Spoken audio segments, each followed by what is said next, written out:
Well, let me ask you about this. You're talking about a capital gains tax cut, a which very is large different one. than George Bush, and it's got nothing to do with what's happening in the federal. It's a very large tax cut for mostly the wealthy, from 11% to 3%, which isn't that trickle-down economics? No, it's Bush? jobs, and that's what has happened in this state. We are in a 14-year losing streak.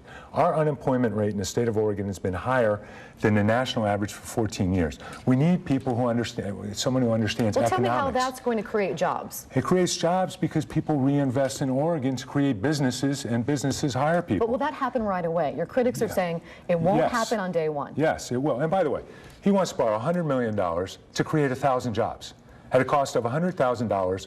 Cost of $100,000 per temporary job, and believes that will restore confidence in the state of Oregon. That just shows me a complete lack of understanding of economic realities. Capital gains tax Capital gains, what it does is it creates the environment. I believe government doesn't create jobs. We need to create an environment in which jobs are created, and that's what it does. There's capital sitting on the sidelines. We want that capital redeployed in the state of Oregon. But it takes revenue right out of the budget stream. $400 million in 2 years. Where are you going to get that money from? Let's back up on those numbers. So first of all, that $400 million is based on an 80% increase in capital gains.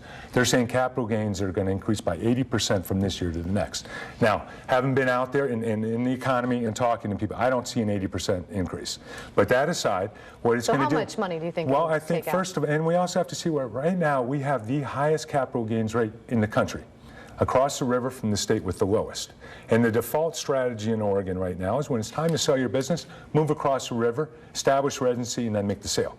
And I've made the point, 11% of zero is zero. So we need to keep that in the state, and we have to have people reinvest in Oregon. So how many jobs will it create?